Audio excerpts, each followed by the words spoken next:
ಮಂಗಳೂರಿನ ಬಿಲ್ಡರ್ ಜಿತೇಂದ್ರ ಕೊಟ್ಟಾರಿ ಮತ್ತು ಉಜಿರೆ ನಿವಾಸಿ ತನುಷ್ ಶೆಟ್ಟಿ ನಡುವಿನ ರೋಡ್ ರೇಜ್ ವಿವಾದ ಹೊಸ ತಿರುವನ್ನು ಪಡೆದಿದೆ. 1.5 ವರ್ಷಗಳ ಸುದೀರ್ಘ ಕಾನೂನು ಹೋರಾಟದ ನಂತರ ಬಿಲ್ಡರ್ ಜಿತೇಂದ್ರ ಕೊಟ್ಟಾರಿ ವಿರುದ್ಧ ಎಫ್ಐಆರ್ ದಾಖಲಿಸುವಂತೆ ನ್ಯಾಯಾಲಯ ಆದೇಶಿಸಿದೆ. ಇದು ನ್ಯಾಯಕ್ಕೆ ಸಿಕ್ಕ ಜಯ ಎಂದು ತನುಷ್ ಶೆಟ್ಟಿ ಮಂಗಳೂರಿನಲ್ಲಿ ನಡೆದಿದ್ದ ಸುದ್ದಿಗೋಷ್ಠಿಯಲ್ಲಿ ತಿಳಿಸಿದ್ದಾರೆ. 2024ರ ಅಕ್ಟೋಬರ್ 9ರಂದು ಮಂಗಳೂರಿನಲ್ಲಿ ಕ್ರಿಕೆಟ್ ಪಂದ್ಯ ಮುಗಿಸಿ ಹಿಂತಿರುಗುತ್ತಿದ್ದಾಗ ಬಜ್ಪೆ ಬಳಿ ಜಿತೇಂದ್ರ ಕೊಟ್ಟಾರಿ ವೇಗವಾಗಿ ಕಾರು ಚಲಾಯಿಸಿ ತಮ್ಮ ಕಾರಿಗೆ ಡಿಕ್ಕಿ ಹೊಡೆಯುವಂತೆ ಬಂದಿದ್ದರು. ಇದನ್ನು ಪ್ರಶ್ನಿಸಲು ಹೋದಾಗ ಕೊಟ್ಟಾರಿ ಅವರು ಗನ್ ತೆಗೆದು ಬೆದರಿಕೆ ಹಾಕಿದ್ದಾರೆ ಎಂದು ತನುಷ್ ಆರೋಪಿಸಿದ್ದಾರೆ. ನಾವು ಹಾರ್ನ್ ಹಾಕಿ ಗಾಡಿ ನಿಲ್ಲಿಸಲು ಹೇಳಿದಾಗ ಕೊಟ್ಟಾರಿ ನಿಲ್ಲಿಸಲಿಲ್ಲ. ಕದ್ರಿ ಬಳಿ ಅವರ ಮನೆ ಹತ್ತಿರ ಹೋದಾಗ ಅವರು ತಾವು ದೊಡ್ಡ ಬಿಲ್ಡರ್ ಎಂದು ಕೂಗಾಡಿ ಗನ್ ತೆಗೆದ್ರು.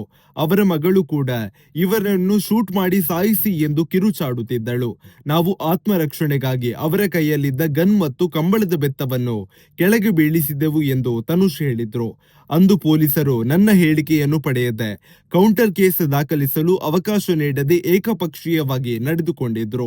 ಎಸ್ಐ ರೇಖಾ ಅವರ ಮುಂದೆಯೇ ಜಿತೇಂದ್ರ ಕೊಟ್ಟಾರಿ ಅವರು ನಿನ್ನನ್ನು ಸಾಯುವ ತನಕ ಎನಿಮಿಯಾಗಿ ನೋಡಿ ಲೈಫ್ ಹಾಳು ಮಾಡುತ್ತೇನೆ ಎಂದು ಬೆದರಿಕೆ ಹಾಕಿದ್ರು. ಪೊಲೀಸರು ನನ್ನನ್ನು ರಾತ್ರೋರಾತ್ರಿ ಲಾಕಪ್ನಲ್ಲಿ ಕೂರಿಸಿ ಮರುದಿನ ಜೈಲಿಗೆ ಕಳುಹಿಸಿದ್ರು.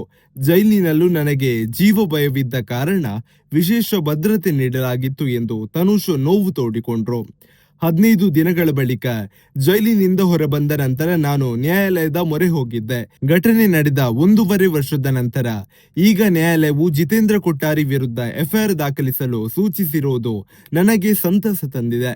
ಈಗ ಕೋರ್ಟ್ ತೆಗೆದುಕೊಂಡ ನಿರ್ಧಾರದಿಂದ ನನಗೆ ನ್ಯಾಯ ಸಿಗುವ ಭರವಸೆ ಮೂಡಿದೆ ಎಂದು ಅವರು ತಿಳಿಸಿದ್ರು.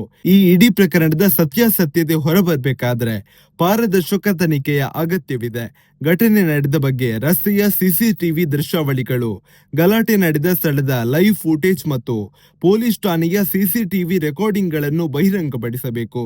ಬೆದರಿಕೆ ಹಾಕಲು ಬಳಸಲಾದ ಬಂದೂಕನ್ನು ವಿಧಿವಿಜ್ಞಾನ ಪರೀಕ್ಷೆಗೆ ಒಳಪಡಿಸಬೇಕು ಮತ್ತು ಸಲ್ಲಿಕೆಯಾಗಿರುವ ವೈದ್ಯಕೀಯ ವರದಿಗಳ ಸಮಯವನ್ನು ಕೂಲಂಕುಷವಾಗಿ ಪರಿಶೀಲಿಸಬೇಕು.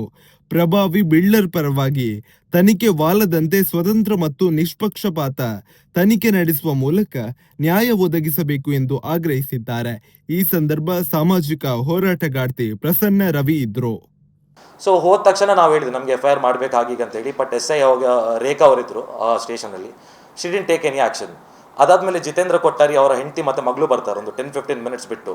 ಸೊ ಬರಬೇಕಾದ್ರೆ surprising we saw that there are abrasion marks, like ಏನಾದರೂ ಬಿದ್ದರೆ ನಮಗೆ ಸ್ಕಿನ್ ಜಾರುತ್ತಲ್ಲ, ಸೊ ಅಂಥ ಮಾರ್ಕ್ಸ್ ಇದೆ. So we are surprised. ಅದಾದಮೇಲೆ ದೇ ಸ್ಟಾರ್ಟೆಡ್ ಸೇಯಿಂಗ್ ಮೊಲೆಸ್ಟೇಷನ್ ಮಾಡಿದ್ದಾರೆ, ಮನೆ ಒಳಗೆ ನುಗ್ಗಿದ್ದೀವಿ, ವ್ಯಾಂಡಲೈಸೇಷನ್ ಮಾಡಿದ್ದೀವಿ. We were really surprise. ರಾತ್ರಿ 11:30 ವಿ ಡಿಡ್ಂಟ್ ಕಾಲ್ ಎನಿವನ್. ನಾವು ಇಷ್ಟು ವರ್ಷ ಲೈಕ್ ಸ್ಟೇಷನ್ಗೆಲ್ಲ ಹೋಗಿ ತುಂಬಾ ಕೆಲಸ ಮಾಡ್ತೀವಿ. So we thought that we can defend ourselves ಅಂತ ಹೇಳಿ. ಬಟ್ ಅವಾಗ ಏನಾಗುತ್ತೆ ಅಂತ ಹೇಳಿ ಕೊಟ್ಟಾರಿ ಮತ್ತು ಹಾಗೇನೊಂದು 15 ಜನ ಅವರ ಕಡೆಯಿಂದ ಸೇರ್ತಾರೆ. ದೇ ಸ್ಟಾರ್ಟೆಡ್ ಸ್ಕೋಲ್ಡಿಂಗ್ ಅಸ್, ನೀನು ಹೊರಗೆ ಬಾ ಮಗನೇ, ನೋಡ್ಕೊಳ್ತೀವಿ ಏನಂತ ಅಂದ್ಕೊಂಡಿದ್ಯಾ. And even Kottari S I ಮುಂದೆನೇ ಹೇಳ್ತಾರೆ, ಲೈಕ್ ನನಗೆ ಲೈಫಲ್ಲಿ ಯಾರು ಎನಿಮೀಸ್ ಇಲ್ಲ, ಬಟ್ ಸಾಯೋ ತನಕ ನೀವು ಎನಿಮೀಸ್, ನಿಮ್ಮ ಲೈಫನ್ನು ಹಾಳು ಮಾಡ್ತೀನಿ ನೋಡಿ ಅಂತೇಳಿ. ದೆನ್ ನಮ್ಮ ಫ್ರೆಂಡ್ಸು ಬರ್ತಾರೆ, ದೇ ಸೇ ದಟ್ ನೋಡಿ ಮೊಲೆಸ್ಟೇಷನ್ ಕೇಸ್ ಆಗ್ತಿದ್ದಾರೆ, ಇದನ್ನು ಆದಷ್ಟು ಇಲ್ಲೇ ಸಾಲ್ವ್ ಮಾಡಿ ಮುಗಿಸ್ಲಿಕ್ಕೆ ಹೇಳಿ ಅಂತೇಳಿ. ಸೊ ವಿ ರಿಕ್ವೆಸ್ಟೆಡ್ ಇಮ್, ನಾವು ಏನಂತ ತಪ್ಪು ಮಾಡಿದ್ದೀವಿ, ನಿಮ್ಮ ಹತ್ರ ಕನ್ಫ್ರಂಟ್ ಮಾಡಿದ್ವಿ, ನಿಮ್ಗೆ ಹೊಡೆದಿದ್ದೀವ, ನಿಮ್ಮ ಮನೆ ಒಳಗೆ ನುಗ್ಗಿದ್ದೀವ, ನಿಮ್ಮ ಕಾಂಪೌಂಡ್ ಒಳಗೆ ಬಂದಿದ್ವಿ ಅಂತೇಳಿ. But no, there was some ego clashes there. ಅವ್ರಿಗೆ ಏನಂತ ಹೇಳಿದ್ರೆ, ನನ್ನ ಅಪಾರ್ಟ್ಮೆಂಟ್ ಮುಂದೆ 10 ಜನರ ಮುಂದೆ ಹೀಗೆ ಮಾಡಿದ್ರು, ನನ್ನ ಹೆಂಡತಿ ಮಗಳ ಮುಂದೆ ಇದು ಮಾಡಿದ್ರಲ್ಲ, I will show you who I am. That was there that time. Sadly ಅದೇ ನಮ್ಮದು ಏನು ಸ್ಟೇಟ್ಮೆಂಟ್ ಕೇಳಿಲ್ಲ. ನೆಕ್ಸ್ಟ್ ಡೇ ಪೊಲೀಸ್ ಅವ್ರು ಹೇಳ್ತಾರೆ, ನೀವು ಲಾಕಪ್ಪಲ್ಲಿ ಕುತ್ಕೊಳ್ಳಿ, ಬೆಳಿಗ್ಗೆ ಬಿಡ್ತೀವಿ ಆಗೀಗ ಅಂತೇಳಿ.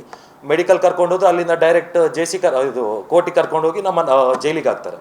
So after that when I come outside, ನಾನೊಂದು ಕಂಪ್ಲೇಂಟ್ ಕೊಟ್ಟಿರ್ತೀನಿ ಕೋರ್ಟಿಗೆ. ಸೊ 1.5 ವರ್ಷ ಆದಮೇಲೆ ಇವಾಗ ಎವಿಡೆನ್ಸ್ ಸ್ಟೇಜಲ್ಲಿದೆ ಕೊಟ್ಟಾರಿ ಕೊಟ್ಟ ಕೇಸ್.